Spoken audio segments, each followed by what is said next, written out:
Khelif, la soi-disant boxeur. Là, le boxeur Iman Khelif est finalement un homme et non pas une femme. Et il a gagné une médaille d'or en boxant contre des femmes. Et voilà le scandale sous Macron. Macron se pose des questions sur lui avec sa femme, vous savez, Brigitte.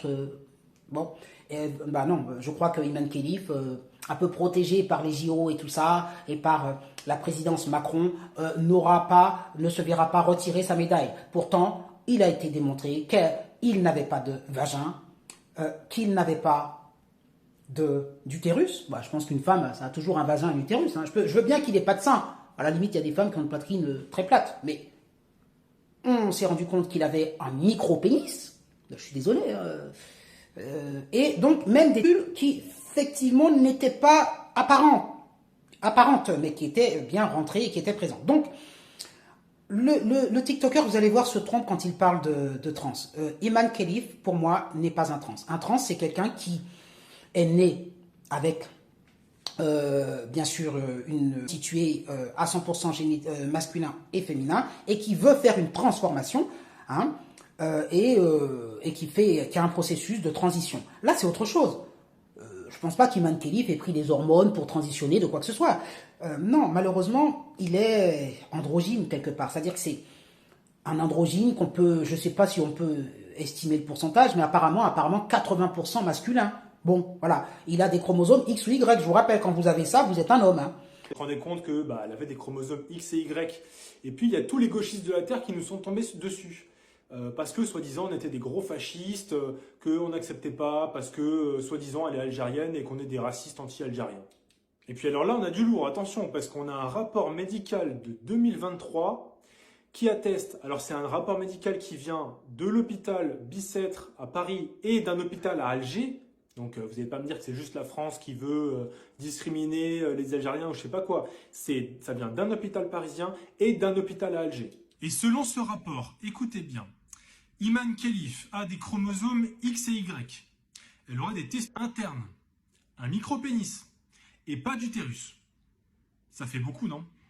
Alors ces symptômes sont dus à un trouble sexuel qui s'appelle une insuffisance en 5-alpha réductase. Vous irez chercher, vous irez vous renseigner. Et donc il semblerait, selon ce rapport, que ce soit un homme et pas une femme. Mais effectivement, son masculin n'est pas complètement développé.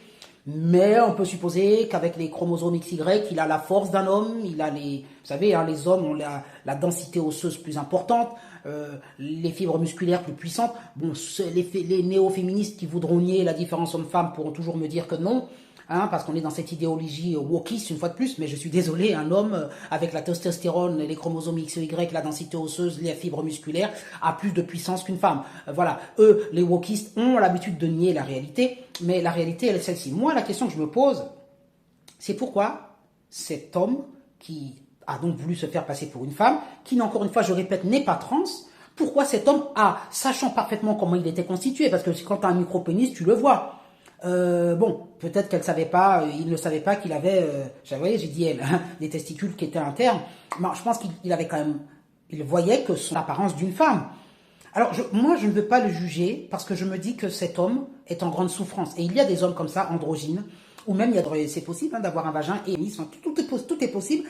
C'est que malheureusement, il y a eu une erreur dans la programmation au niveau de la nature.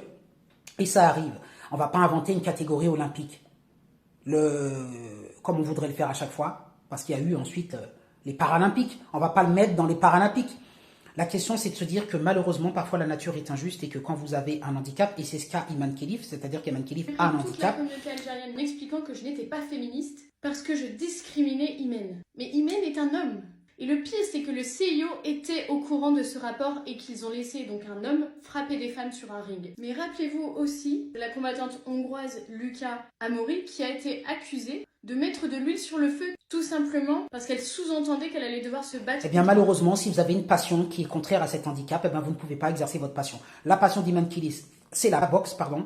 Eh bien, quand vous êtes malheureusement androgyne, vous ne pouvez pas exercer la boxe parce que la boxe, ce sont des catégories homme-femme et vous êtes plus qu'un homme, vous êtes plus un homme qu'une femme.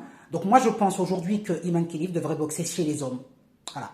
Mais peut-être qu'il n'est pas complètement un homme et qu'il est légèrement désavantagé aussi. Mais enfin, il est plus homme que femme. Donc, pour moi, je pense qu'il devrait boxer chez un homme, mais peut-être qu'Iman Khelif n'a pas fait le cheminement dans sa tête. Peut-être qu'Iman Khelif a envie d'être une femme à tout prix. Qu'Iman Khelif, parce que, voilà, se sent femme. Bon, je l'appelle pas trans, mais le côté, vous savez, non-binaire et compagnie, peut-être qu'il est dans sa tête, son genre, il le considère, lui, et peut-être qu'il a été honnête, où je recroisais des Algériens, ils étaient tous pour Iman Khelif. Ah, allez, arrêtez, vous persécutez l'Algérie. Vous voyez comment les personnes n'arrivent pas à penser au-delà de la couleur de leur peau ou de leurs origines. Et j'appelle ça un manque d'intelligence, ça s'appelle un tropisme. Un tropisme qui fait que vous allez, voyez, moi je n'ai pas ce tropisme, hein. Moi je suis noir, mais ça ne m'empêche pas encore une fois de fustiger Kylian Mbappé et tout ça, de dénoncer le... Eh bien, je vous invite à réfléchir au-delà de la couleur de votre peau, de vos origines. Quand je voyais un Algérien qui défendait Iman Khelif systématiquement, je lui dis, mais est-ce que toi, t'as pas l'impression que tu le défends parce que t'es algérien ou parce que t'es maghrébin?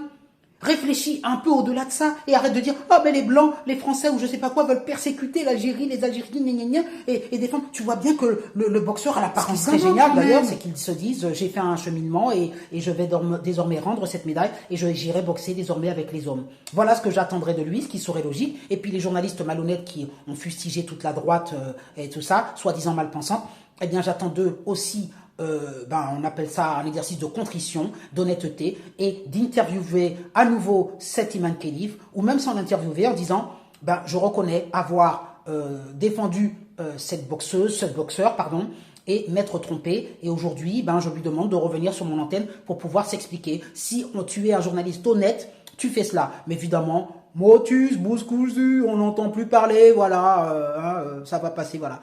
Les gens continuent de dormir dans leurs mensonges. Bonne journée à vous.